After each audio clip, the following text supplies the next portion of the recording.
There are moments in life when you can feel the ground shifting beneath your feet. Moments where you know with absolute certainty that things will never be the same again. I didn't realize I was in one of those moments when I walked into the hospital that night, clipboard in hand, coffee cooling on the counter of the nurse's station, my mind already moving through the long list of rounds I needed to complete before the end of my shift. It was just another night at Westbridge Memorial. Another 12 hours of exhaustion wrapped in the sterile hum of machines and the quiet murmurs of patients clinging to the edge of consciousness.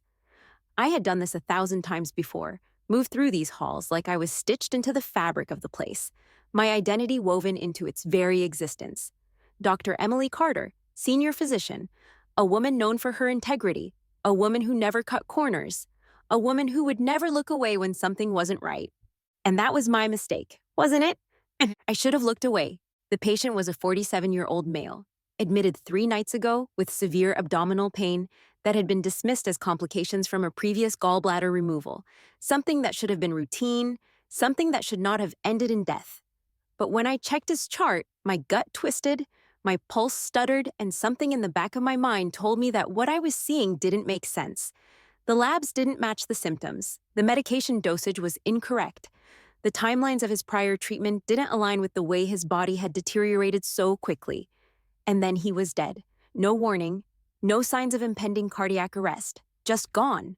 1 minute stable, the next minute a code blue that none of us could reverse. I stayed late that night, long after the rest of my shift had clocked out, long after the monitors had been turned off, long after the hospital staff had moved on to the next crisis, because something was wrong, and I needed to know what. I pored over his records, traced back every test, every scan, every medication order, and the deeper I went, the worse it got.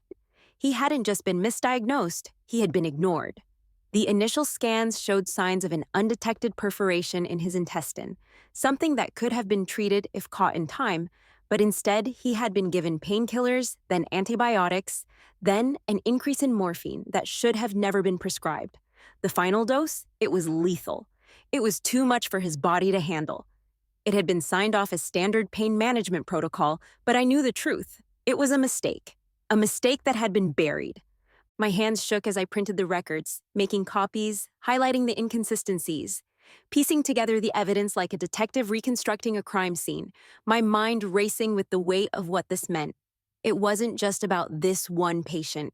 If this had happened once, if someone had been willing to sign off on a death that could have been prevented, then how many others had suffered the same fate? How many times had mistakes been covered up, reports altered, evidence erased to keep the hospital's reputation spotless? And how many people had died because of it? I barely slept that morning, my mind looping through the conversation I was about to have, the inevitable fallout, the backlash I might face.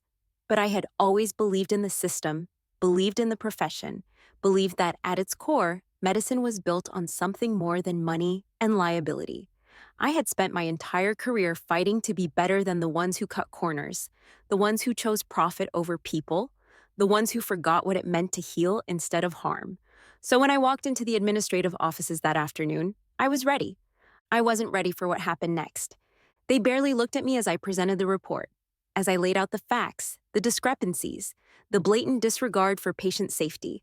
I expected concern, questions, maybe even some level of corporate deflection, but what I got was worse. Silence. A cold, measured silence that stretched too long, that filled the space with something ugly, something that made the hair on the back of my neck stand up. Then came the dismissals. There was no evidence of malpractice.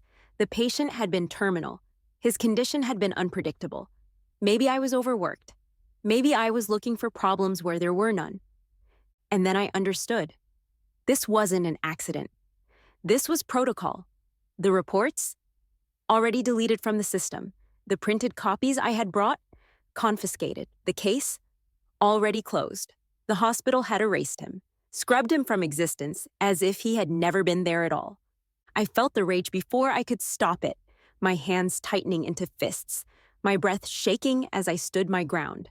"You're covering this up," I said, my voice sharp, unyielding, a scalpel slicing through their carefully constructed lies.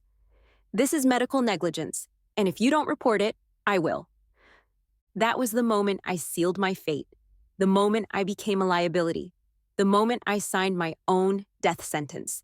I didn't notice the car until it was too late. The roads were slick with rain that night. The sky dark, the streetlights blurred against the windshield. As I took the same route home I had taken every night before, I was still shaking, still fuming, my mind running through every step I needed to take next. Contact the medical board, reach out to independent investigators, take this to the media if I had to. I never saw the black SUV in my rearview mirror, never noticed the way it sped up, the way it lingered just long enough to make sure there were no witnesses. Then, impact. A sudden, brutal force from behind, my body jerking forward as my tires skidded against the pavement. My hands wrenched at the wheel, my heart slamming into my ribs, adrenaline spiking as I tried to regain control. But it was too late, too fast, too violent. Another hit, this time from the side. Metal crumpling, glass shattering. The world tilting, flipping, spinning. And then, nothing. The silence was the worst part. The stillness, the feeling of slipping, and as my body hung there, weightless, the world fading into darkness, a single thought pulsed through the fog of my mind, the last thing I knew before everything went cold. They killed me, and then I was gone. I should have been dead. I knew what it felt like to die. I had felt the crushing weight of my own body giving up, the slow, suffocating stillness as the cold claimed me, the moment when my heart stopped. The silence had been absolute. No pain, no fear, just an endless abyss of nothing. And yet, I woke up. But it wasn't my body I woke up in. The moment my consciousness surged back to reality, I knew something was wrong. My limbs felt foreign, unfamiliar, like they didn't belong to me. My skin tingled, my lungs too tight, too shallow, as if I had never breathed in this body before. Panic slammed through me as I tried to sit up, my head spinning, nausea churning in my stomach. Something wasn't right. I reached for my face, my hands trembling, but even the sensation of my own fingers brushing against my cheek felt off. This wasn't me. I tried to move, but my muscles were weak, my limbs slow to respond. My chest ached with an overwhelming heaviness. Not the aftermath of a car accident, but something else, something deeper, something older. I sucked in a shaky breath, forcing myself to take in my surroundings. The sterile, clinical smell hit me first. Not of a hospital, not of the operating rooms I was used to, but of disinfectant mixed with something softer, something personal. My gaze darted around the dimly lit room. Beige walls, a nightstand cluttered with old coffee cups, stacks of papers, a half-empty bottle of antidepressants. I froze. This wasn't my room. I wasn't in my apartment. And then I saw it. The reflection in the mirror. It wasn't my face staring back at me. My stomach clenched as I stumbled toward the mirror, gripping the edges of the dresser to keep myself upright. The woman in the glass had dark circles beneath her eyes, cheekbones sharp, lips cracked, as if she had been neglecting herself for weeks. Her hair, my hair, was tangled. Her posture hunched like she had been carrying a weight too heavy to bear. I lifted a hand, and the reflection mirrored me. My breath hitched in my throat. I wasn't Emily Carter anymore. The memories came in pieces. They weren't mine, and yet they were. Julia Matthews, a name that wasn't mine but now belonged to me. I sucked in a sharp breath as her life bled into my mind like ink soaking into paper, the memories coming in sudden, disjointed flashes. Years of chasing stories, of late nights spent uncovering corruption, of a sharp mind that once burned with relentless ambition. But that fire had dimmed. I felt the weight of Julia's sorrow pressing down on my chest, suffocating me. She had been drowning in it. And then, her last night. The pills, the note, the overwhelming sense of letting go. And I realized Julia had died, or at least she had been ready to. A shudder rolled through me as I pressed my fingers to my temple, the headache pounding behind my eyes as I tried to reconcile who I was and who I had been. Julia's thoughts tangled with my own, her voice an echo in my mind, her pain lingering in my bones. But then something sharp cut through the fog. A memory. Westbridge Memorial. My stomach twisted as a new piece of information surfaced. Something Julia had known, something she had chased long before she ever thought about ending her life. Her mother had died at my hospital. Malpractice, negligence, a cover-up. The same hospital that had erased my own death. No, this wasn't random. This wasn't coincidence. I was here for a reason. The pieces started fitting together faster than I could process them. Julia had been an investigative journalist, relentless and sharp, uncovering scandals, exposing corruption, seeking truth where others looked away. She had made enemies, powerful ones. But after her mother's death, after her failed attempt to hold the hospital accountable, after the system broke her the same way it had broken me, she had started to unravel. The grief, the hopelessness, the exhaustion of fighting a battle she couldn't win had led her to the edge, and she had let go. But now I was here, and I wasn't going to let go. The realization came like a flood, sweeping through me, filling my lungs, setting my pulse alight with something fierce and unwavering. Julia had died because she had lost the will to fight. But I hadn't. I had been reborn for a reason. This was my second chance, not just at life, but at justice. I spent the next few hours piecing together Julia's life. I scoured through her apartment, finding her old notebooks filled with scrawled notes, pages torn and crumpled, the ink smudged with frustration. She had been chasing the hospital for months, but she had never been able to break through. They had silenced her just like they had silenced me, suffocated her with legal threats, buried her under red tape until there was nothing left but exhaustion. But now, I had something she didn't. I had inside knowledge. I knew the names. I knew how they covered things up. I knew what to look for, what files they erased, what stories they buried. And they thought I was dead. I could use that. I could use all of it. A slow smile curled at the edges of my lips. Something that felt familiar. Something that felt like Emily Carter. They killed me to bury the truth, but now, I was going to bring it to light.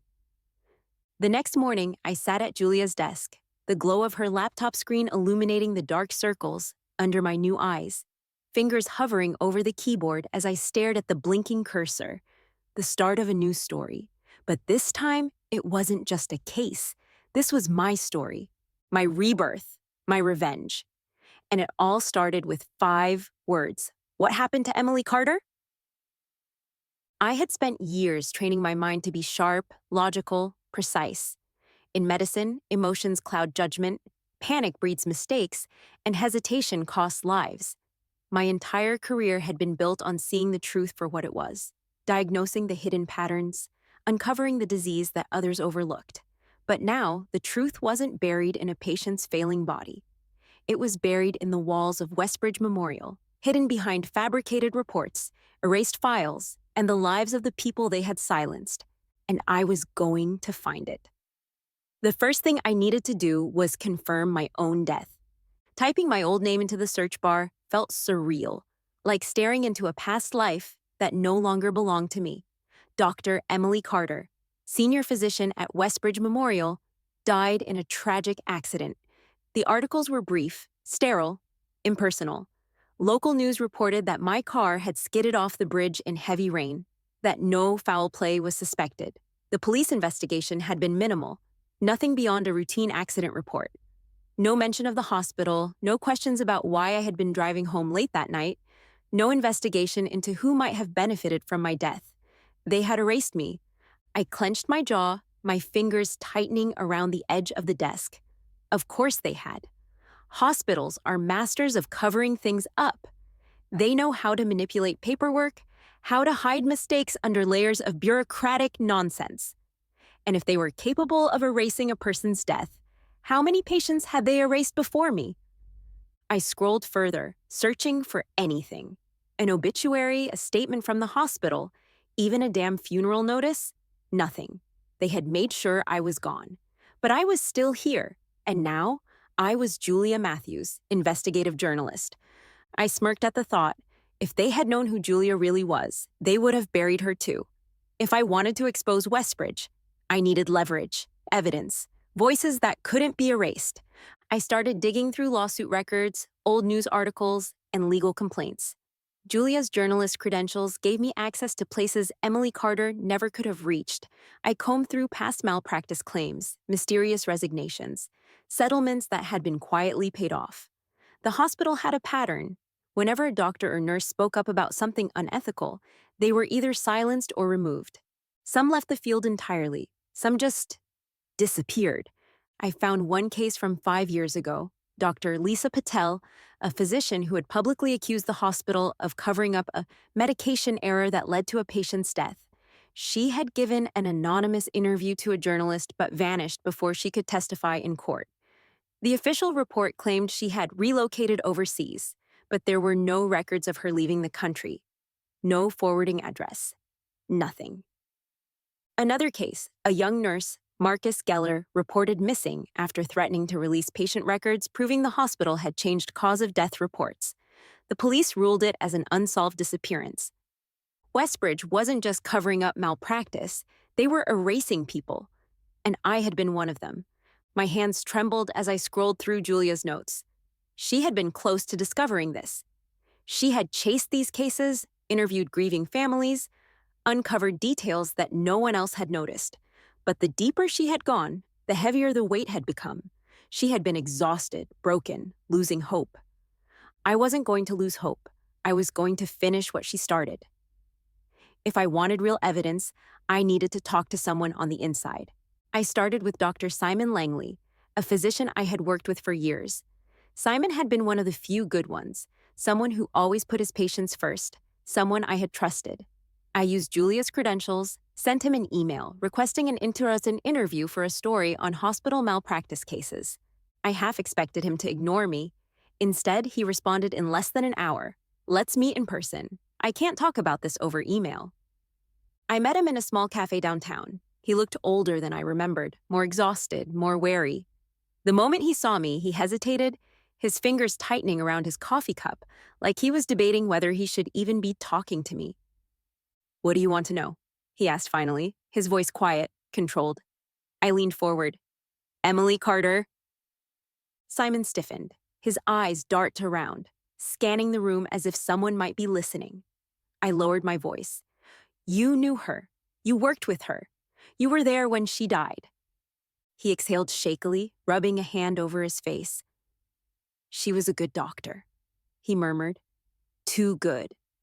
She cared too much, and she trusted the wrong people." I waited, letting the silence stretch between us. Finally, he looked at me. "I don't know what you've heard, but I'll tell you this. Her death wasn't an accident." A chill ran down my spine. Hearing it confirmed from someone else made it real in a way that even my own memories hadn't. Simon shook his head. The administration was afraid of her. She found something that could have ruined them. And then she was gone, just like that. I swallowed hard. What did she find? He hesitated, his fingers tapping against his cup. "I don't know exactly, but she was investigating a patient's death. She said it was malpractice, wrong medication, falsified records. She was preparing a report. And then, suddenly, it was like none of it had ever existed. The files were gone. The evidence was erased." I clenched my fists. "And you didn't say anything?" Simon looked away. "I tried, but you don't understand, Julia. People who push too hard, they don't just lose their jobs." He exhaled slowly. "They disappear." I nodded. I knew. Because I had disappeared too. Everything was falling into place. The hospital had been covering up malpractice cases for years.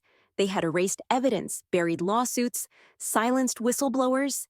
And when someone became a real threat, they got rid of them. I wasn't the first, but I was going to be the last.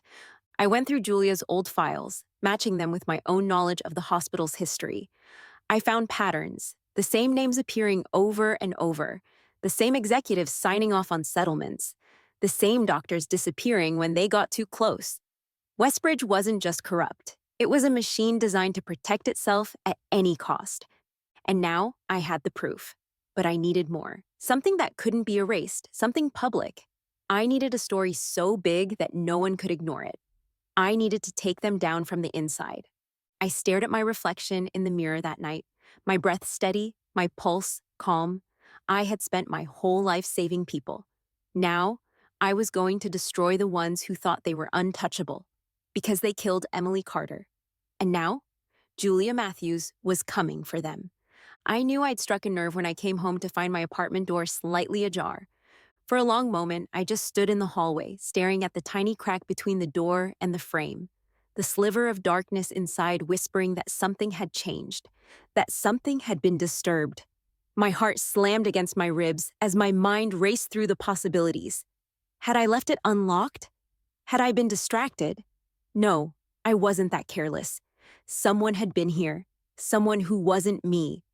I stepped inside cautiously, my breath held tight in my chest, my fingers twitching at my sides, ready to react, but the place was silent, too silent. The kind of silence that felt staged, manufactured, like the air had been emptied of all life, like it had been scrubbed clean of anything human. I scanned the room, my gaze darting to the desk where my laptop had been sitting earlier. Gone. My pulse jumped. They took it. The adrenaline hit me like a fist. I moved quickly, checking the bookshelves, the cabinets, the drawers I had left locked. Papers had been shifted, folders misplaced. Someone had gone through everything. Not to rob me, not for money, no. This was targeted. They were looking for something specific, something I had on them, something I wasn't supposed to have. I turned toward the couch, my breath catching in my throat. Sitting there on the coffee table was a single manila folder, my own name printed across the front. I reached for it with trembling fingers, the weight of it familiar. The same thickness, the same texture of hospital records I had spent my career reviewing. But this wasn't just any record. This was mine. My patient file from Westbridge Memorial. My chest tightened as I flipped it open, my gaze scanning the pages, my stomach twisting as I read the fabricated report of my own death. No evidence of foul play. No further investigation required. But the last page sent ice down my spine. Typed in bold, impersonal font were the words, "Stay out of things that don't concern you." A warning, a threat, and a reminder that whoever did this, they knew exactly who I was. I didn't sleep that night. I sat in the dim glow of my kitchen, my hands gripping the edges of the table, my mind racing through everything I had uncovered, every piece of the puzzle that had led me here. I had been naive to think I could investigate quietly, that I could keep my head down and gather evidence without them noticing. Of course they noticed. Hospitals are businesses before anything else, and businesses don't like liabilities. They had gotten away with covering up malpractice for years, silencing whistleblowers, making people disappear. They had done it before, and they thought they could do it again. But they had made a mistake. They thought I was Julia Matthews. They thought they could intimidate me, shake me enough that I would back down like any other journalist. But I wasn't just Julia Matthews. I was Emily Carter, and they had already killed me once. The next morning, my editor called me into his office, his expression unreadable, his fingers steepled against his desk as he let out a long, slow breath. "Julia, we need to talk." I knew what was coming before he even started. He slid a document across the desk, a cease and desist order. Westbridge Memorial's legal team had sent a formal complaint accusing me of defamation, fabricating evidence, and harassment. They were trying to suffocate the story before it could take its first breath, trying to intimidate the paper into shutting me down. My editor rubbed his temples. "They're threatening to sue if we don't pull the article?" I scoffed. "That's what corrupt institutions do when they don't like the truth," he sighed. "Julia, this is serious. The board doesn't want a lawsuit." "Let me guess," I said, leaning forward, my voice sharp. "They offered you a settlement? A quiet payout to make the problem go away?" His silence was my answer. I shook my head. "This isn't just a story. This is bigger than that." "I know," he admitted, "but you need to be careful. This isn't the kind of fight you walk away from unharmed." I met his gaze, unflinching. "I don't intend to walk away." The threats didn't stop. My emails were hacked. My calls were traced. Anonymous messages flooded my inbox, each one more aggressive than the last. Some were subtle. "Drop the story." Others were blatant. "If you keep digging, you won't like what you find." I kept digging anyway. I started meeting with families, people who had lost loved ones to medical negligence at Westbridge. Their stories were all too familiar. Misdiagnoses, incorrect medications, surgeries that should have saved lives, but instead ended them.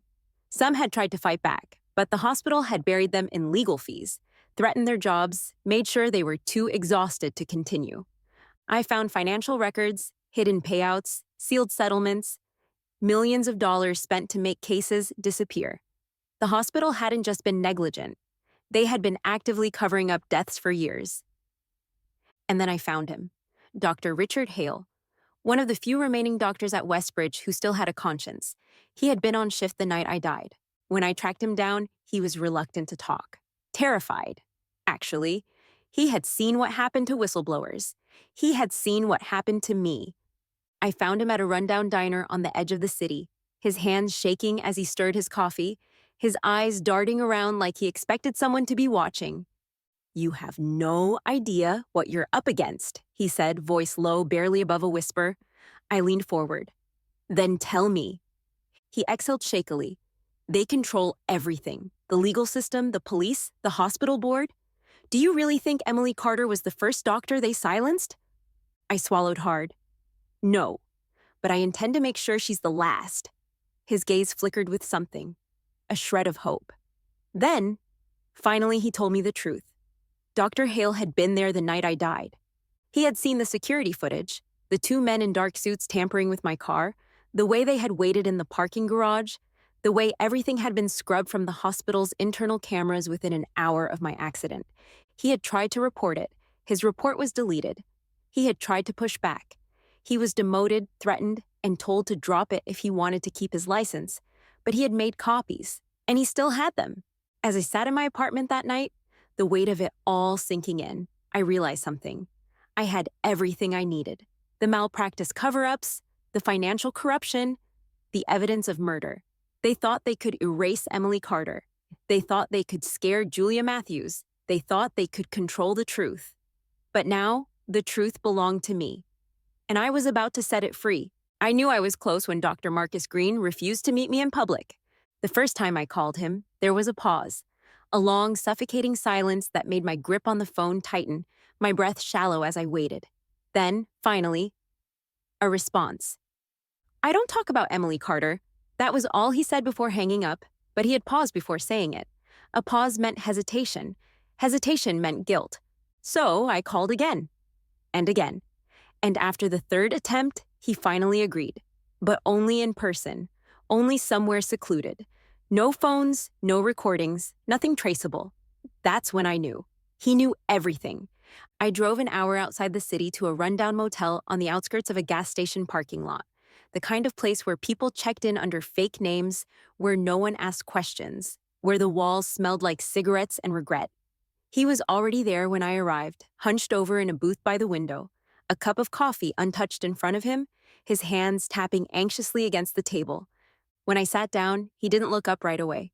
His fingers twitched around the ceramic handle of his cup, his breath a little too quick, his knee bouncing beneath the table. He was scared. Good. It meant he had something worth hiding. "Who told you to contact me?" His voice was hoarse, strained, like someone who had spent years carrying something heavy on his shoulders, something he was terrified to say out loud. I leaned forward, my tone even, unwavering. "I'm looking into what happened to Dr. Emily Carter." His breath hitched, he swallowed hard, his gaze flickering toward the window like he expected someone to be listening, watching. Then, finally, he spoke. "They killed her." I already knew it, but hearing someone say it out loud, made my entire body go cold. I forced myself to stay calm. "Who is they?" Marcus exhaled sharply, rubbing a hand down his face. "You think hospitals just operate in isolation? You think when they cover something up, it's just one or two people making decisions?" He scoffed bitterly. "No, this goes deeper than you think." I didn't flinch. "Then help me understand." He stared at me for a long moment before he nodded. And then, he told me everything. It had started the night I had threatened to go public. The night I had confronted the administration with proof of medical malpractice. Proof that they had let a patient die due to negligence. Proof that they had falsified records to hide it. The night I had given them a chance to do the right thing. And they had responded by deciding I needed to disappear. Marcus had been inside the hospital that night. He had been called into a meeting by Dr. James Holloway, the chief of surgery, along with three other high ranking executives. According to him, the atmosphere was tense, cold, calculated. They weren't discussing whether or not I was right. They were discussing how to handle me. They knew she wouldn't let it go, Marcus murmured, his voice hollow, distant. They knew she was serious about going to the press. They weren't just scared of lawsuits, they were scared of what it would do to the entire hospital.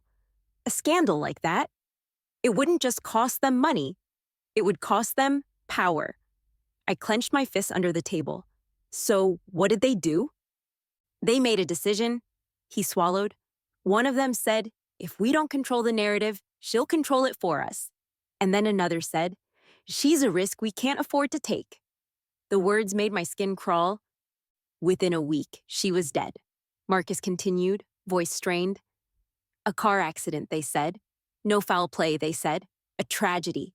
That's what they called it.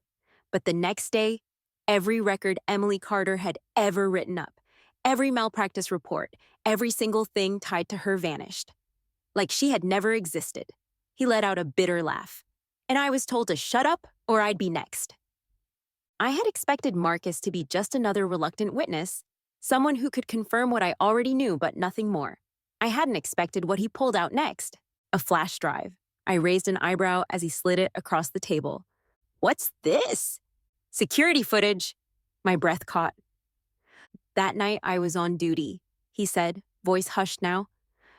I was in the ER, and I saw two men in suits walk through the back entrance to the underground parking garage.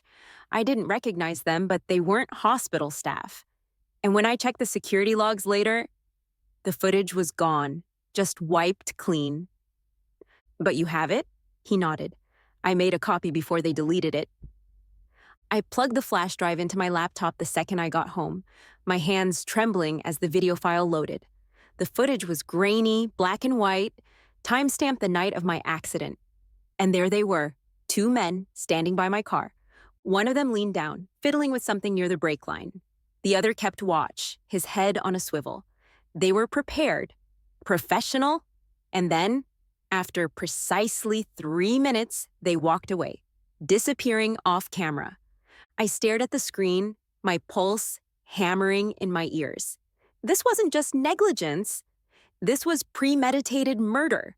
I sat in the darkness of my apartment, staring at the screen, my mind spiraling with the weight of what I had. I had everything now. I had proof that the hospital had covered up malpractice cases. I had documents showing they had paid off families to keep quiet. And now I had proof that they had killed me. My hands curled into fists. They had taken everything from me, my career, my reputation, my life. They had erased Emily Carter, reduced me to nothing but a cautionary tale, a whisper in hospital corridors, a name on a case file that no one would ever see. But I was still here, and I was about to make sure that the world knew exactly what they had done. I had spent my entire second life building up to this moment. Every thread I had pulled, every late night spent piecing together evidence, every risk I had taken, it all led here. The hospital had tried to bury the truth, to erase Emily Carter like she had never existed. But they had failed, because I had returned, not as the doctor they had silenced, but as the journalist they couldn't control. And now I was about to set the world on fire. The cursor blinked at me, waiting. A single empty document. It was the first time I hesitated, not because I doubted myself, but because this was it. Once I pressed publish, there would be no going back. I began typing. The opening paragraph came easily. Cold, factual, damning. Westbridge Memorial Hospital has spent years profiting off the deaths of patients they were meant to save. Behind its prestigious reputation lies a trail of malpractice cover-ups, falsified reports, and lives lost due to negligence. Cases buried so deep that the public never knew how many families had suffered under its care. But it doesn't stop there. The words poured out of me, swift and merciless. I detailed every patient death I had uncovered, listing names, dates, causes, and how Westbridge had erased them. I included testimonies from grieving families, those who had been bullied into silence with threats of legal fees or sealed settlements, I exposed Dr. James Holloway and the hospital's board, proving that they had orchestrated a system designed to cover up fatal mistakes rather than fix them. And then came the final blow. I attached the surveillance footage of my own murder. The grainy black and white video showing two men tampering with my car the night I died. The financial records proving that the hospital had paid them. Dr. Emily Carter uncovered malpractice at Westbridge Memorial. She threatened to go public. Within a week, she was dead. Her death was ruled an accident. But the evidence tells a different story. Westbridge didn't just cover up malpractice. They covered up murder. I stared at the screen, my breath steady, my hands tight around the keyboard. I had them. Now it was time for the world to see. I hit publish. I expected it to gain traction. I didn't expect it to explode within hours. The headline went viral. #Justice for Emily started trending on Twitter within the first 4 hours. By midday, my inbox was flooded.